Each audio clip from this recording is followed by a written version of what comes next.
Today I'm announcing that I will report to the federal government that the Scottsdale School District has violated the statement they signed that they would not teach DEI. They adopted a DEI-oriented textbook, or more than one book actually, over parental objections. I'll be giving you details as to why I say that. But before that, let me just tell you who else is speaking. We're very proud that Sheriff Jerry Sheridan is here to speak, and he will speak first because he has to leave for another commitment. Then Jim Hill will speak. Karen Martinson, one of the mothers who brought this to my attention, will also speak. And I want to thank the mothers for bringing to my attention what happened at the Scottsdale School District. They are my source, and I'm grateful to them for that. So we're going to start with Sheriff Sheridan so that he can leave, and then I'll give you detail as to why I made the assertion that I made. Thank you, Tom. Well, hello, everybody. I'm Jerry Sheridan, your sheriff, and I spent my entire life around law enforcement officers. My dad and my uncles were New York City police officers, and at the age of 18, I joined the Maricopa County Sheriff's Office and spent 40 years there. So pretty much you can say I've been around this business my entire life. So when people take shots at law enforcement, and especially our children, I was very happy to come and speak here and support what Tom Horne is trying to get done. So the law enforcement community is deeply concerned about the mischaracterizations regarding peace officers in our justice system in this current curriculum. Men and women who wear the uniform in Arizona are among the bravest and most noble public servants in this great state. Many are first responders who put their lives on the line each day to keep our youth and our community safe. At a time when law enforcement agencies are expanding their focus and training on things such as community outreach and de-escalation of conflicts, it is counterproductive for schools to push a politically misguided agenda that would make students fearful and suspicious of their law enforcement servants. Any organization will experience bad hires. Law enforcement is no exception. But here in Arizona, we move quickly to remove any officers that do not belong on the street. And I know that firsthand because I spent 12 years on the Arizona Post Board, where we would discipline officers that do things incorrectly against policy, and we would revoke their certifications when we felt that they should never be on the street again wearing a badge and a gun. I know other law enforcement officers have expressed concern about the Savas Scottsdale curriculum that includes things like Campaign Zero, a movement advocating the reduction and defunding of police. And let's look what's happening in LA right now. We cannot afford to defund law enforcement. Public safety is the government's #1 job, and it should be funded to a better extent. I would hope that students are taught the importance of the rule of law and how it makes life in our state and our country so highly desired that people from around the world want to come here. They should understand their rights, our Constitution, and be taught how to respectfully interact with officers. Any school curriculum should be focused on academics and historical facts, not on extreme political charged agendas that are inaccurate and not in the best interest of our students or our communities. Thank you. Thank you, Sheriff. Thank you. And you're welcome to stick around until you have to go. So sorry, is it okay if we just ask a few questions before you leave? Sure. So 2 questions from me. The first is, what part of this curriculum are you most concerned about? There is several sections in there, like I mentioned with Campaign Zero, reduction, funding police, talking about law enforcement violence, those kinds of issues are very offensive to anybody that wears a uniform, because we all go to work every day with the best interest of the public in mind. And think about this for a second. One of the most frequent things that a law enforcement officer does is make a traffic stop. And every time an officer, a deputy sheriff, or a state trooper walks up to a vehicle, that is always has the potential for being a dangerous situation. And they do this every day. They run to gunfire when people are running away. They risk their lives. And for people to make a case that we should defund these individuals, we should not trust them, is a gross misstatement. I will be giving you specific quotations from the book Okay, on this wonderful. very topic. And we've certainly seen with Officer Facio, this week as well, that type of violence. I also wanted to ask you a response to this. Your office has had 2 major homicides. We have the New River homicide, and we also have the Mount Ward with the 2 teenagers. There's been some community complaints. They feel that they haven't gotten a lot of information about this. What would you say to perhaps some critics who would feel upset to see that you're here today at this press conference, but you have yet to hold a press conference on those 2 situations? Yeah, that's a very easy answer in my book. Our focus is on providing the evidence to convict the individuals that perpetrated these crimes.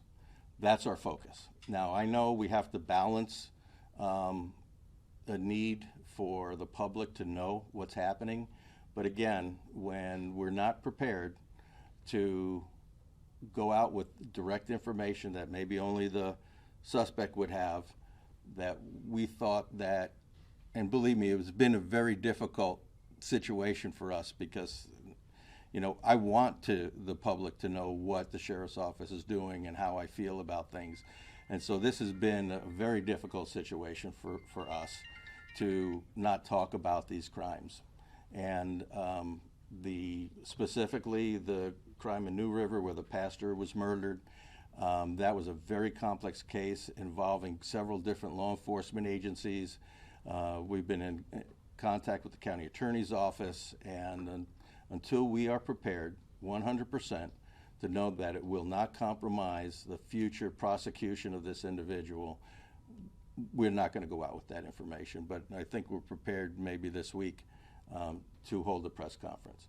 The other case, the 2 young teenagers that were murdered up by Mount Ward, the fact is very simple. We don't have a lot of information other than what we've already put out. Sheriff, quick question on Craig Harris with 12 News. Have you read the textbook and read over it? I have not. I've looked through, I haven't read the textbook, but I've seen the excerpts in it.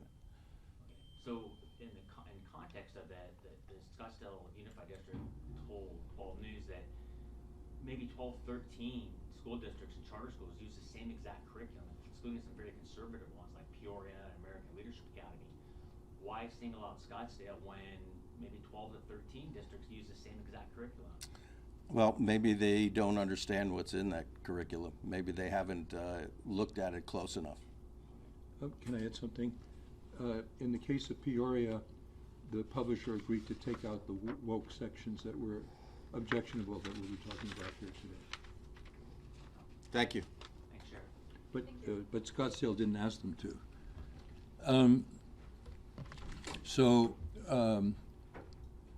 I'm talking about the 3 woke members of the Scottsdale School Board, not the whole Scottsdale School Board member having adopted, not the whole Scottsdale School Board having adopted these objectionable textbooks. And I promise to give you some specific examples. On the main textbook, page 1033, they say well, let me just first say this. There's an interesting propaganda technique. When you want to present something that is one-sided and biased and misleading, and you don't want to say it yourself, you say many people say. But then you don't say what other people say. You just say what many people say. as though that's fact. So here's from page 1033. Many people, including Black Lives Matter activists, argued that these separate events, they're talking about some controversial police shootings, as well as the death of many black people in earlier years, was the result of deeply embedded racism. Well, there are many people in this country who don't think that racism is deeply embedded in this country.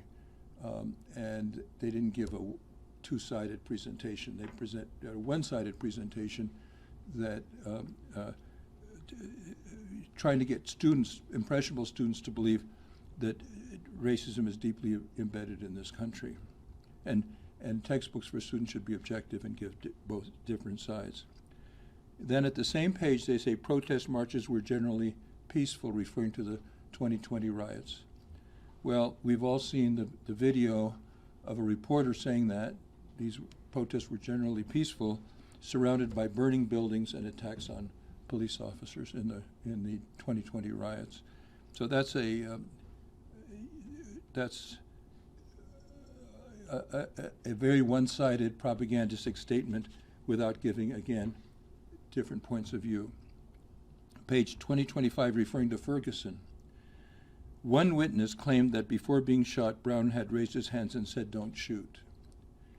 Well, to his everlasting credit, Eric Holder, who was the first minority African-American Attorney General of the United States in its history, conducted an objective investigation and concluded that the police officer who shot was doing so in self-defense. You can imagine the pressures against Attorney General Holder not to do that, but he wanted to be objective. And this textbook is promoting what has been a common misconception that the police officer unjustifiably shot, when in fact Attorney General Holder found that he had shot in self-defense. Page 1026. A basic tenet of democracy is that power should belong to the people.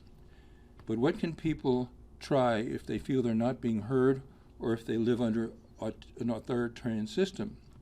Civil resistance encompasses a broad range of lawful and nonviolent action aimed at returning power to the people. Use this video as a brief introduction. So they then have a video to then tell impressionable young people they should use civil disobedience. The United States is not ruled by a monarch. The United States is a democratic republic. Public officials are elected by the people. And the great thing about a democratic republic is if you disagree with what the government is doing, you can campaign to elect somebody else that's of your point of view. And that's the idea of a democratic, not to disrupt the government, but to influence it, because every citizen has an equal ability to influence the government. The idea that, and civil resistance, can lead to violence, as we've all seen recently. And the idea that the United States, to suggest that the United States is an authoritarian system, is just flat wrong. And it's certainly one-sided. If you think it's right, at least you should admit that young people should hear both sides. Page 167. Renovations and improvements conforming to middle-class preferences has driven up the demand for housing and the cost of living in these neighborhoods, making it difficult for less affluent, more vulnerable, get this, LGBTQIA+ populations to live there. Well, I'm not going to comment on what QUIA+ means, but I will say that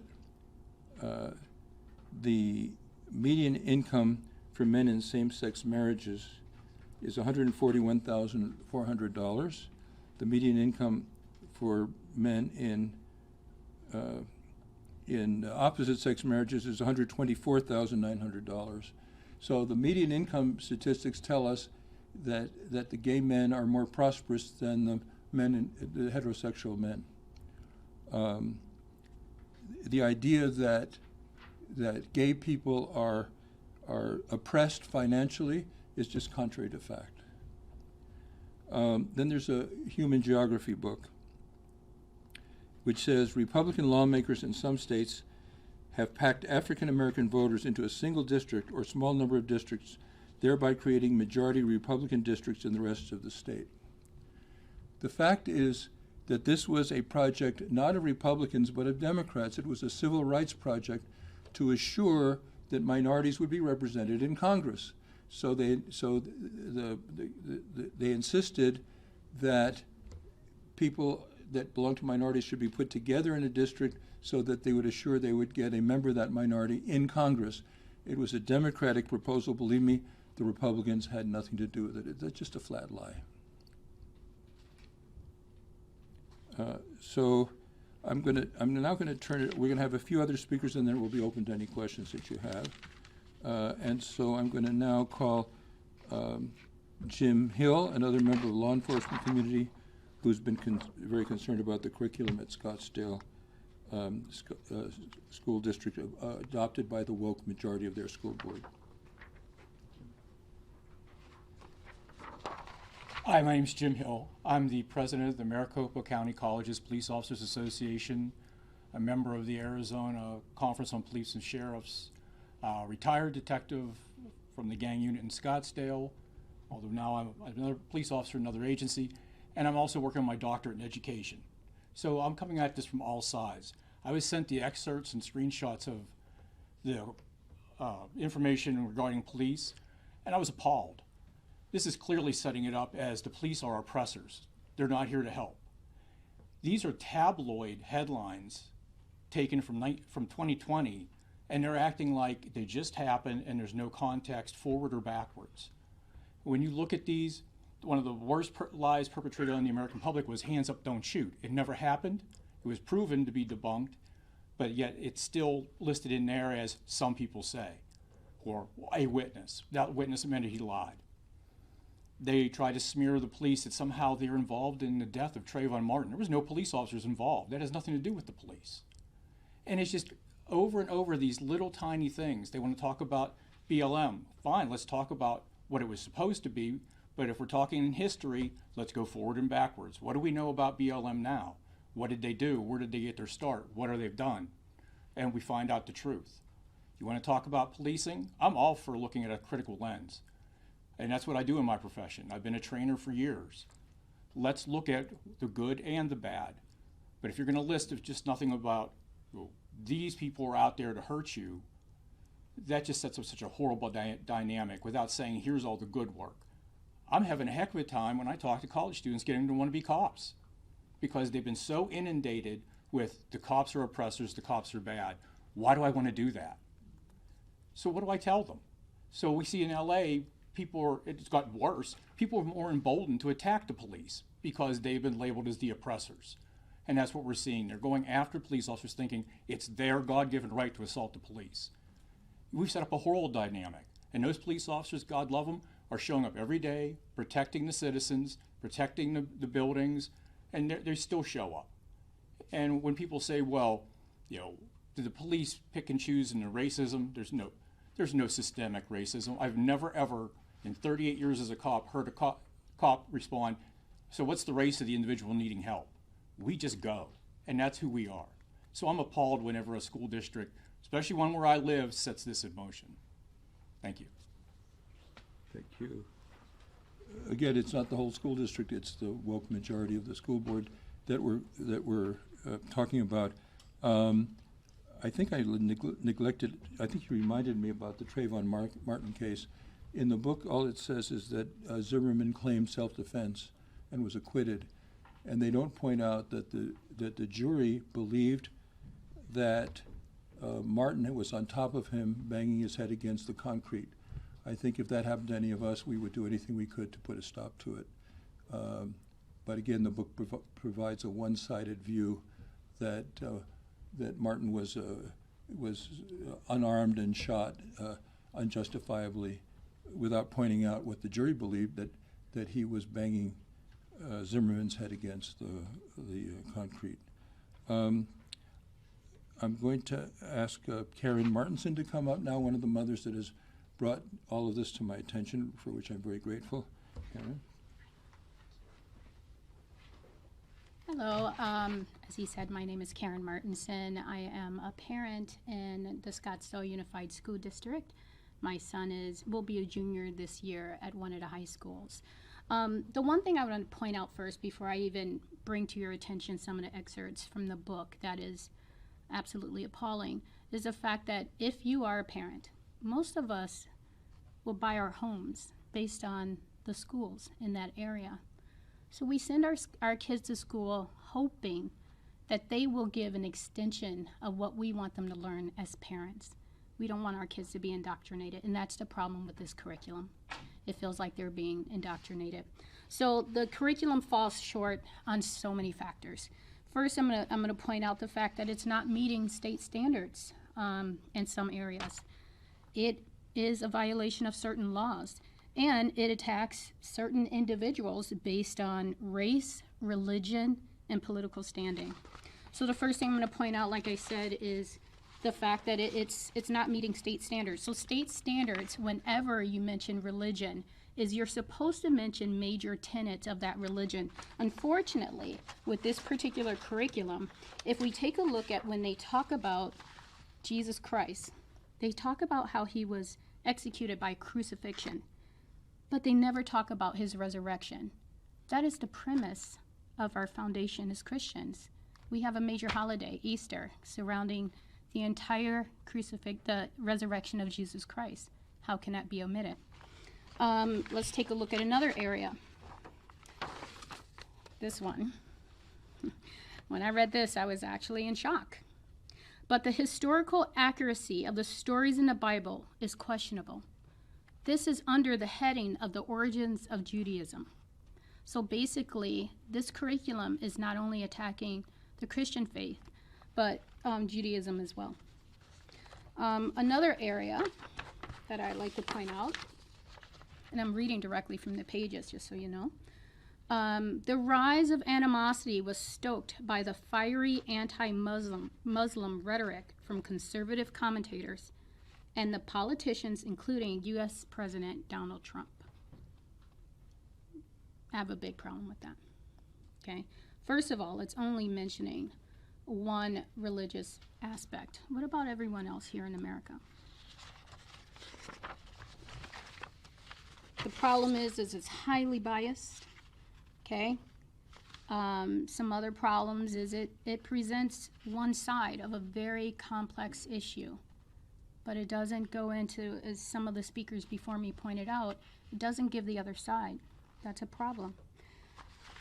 The fact that this is a core curriculum and it presents transgender as a third gender. I believe we just had federal law state that there are only two genders that we should recognize. However, our curriculum here points out that there is a transgender, which is a third gender, not being male or female. And since it's part of the core curriculum, this could be a violation of the Arizona sex education law. And that's problematic because when we're talking about sex education, our parents, me being one of them, we have the right to opt in or opt out as to what our kids are learning when it comes to sex education. And that doesn't give us the option if it's part of the core curriculum, does it? Here's another one. Voter ID. Okay, so strict voter ID issues that disproportionately blocks brown and black citizens from their constitutional right to vote. How is it possible for someone in this day and age not to get an ID? At this point, it is harder to get into Costco than it is to vote. That is absurd. Definitely not something I want my child learning. And then we hear Black Lives Matter constantly coming up. As a black lady, I don't want my son learning about Black Lives Matter because it's too violent. What came out of it of prosperity? And then they had the nerve to compare it to the civil rights movement. I find that very problematic. Thank you so much for your time. Yes, Karen's traditional, last name is Martinson. Spell Karen for me, come on. Karen. Thank you. Any other questions? Thank you, Quick Karen. question. Okay, thank you very much for coming today Yeah. and talking. I know it's not easy to talk in front of a group of reporters. Sure. You've read the whole text? Oh, absolutely not. No, I haven't had an opportunity to read the entire text. I have excerpts, like a lot of people do. These textbooks are very lengthy. I have a full-time job, so absolutely have not read the entire thing, not yet. Okay. What are you hoping will get done from today and coming forward like this? I hope that they pull out this DEI curriculum. There's no reason for us to try to indoctrinate our children. There's other textbooks they can use. Why not adopt another system? I know that Fountain Hills has rejected this. Why should we keep it? Okay, thank you.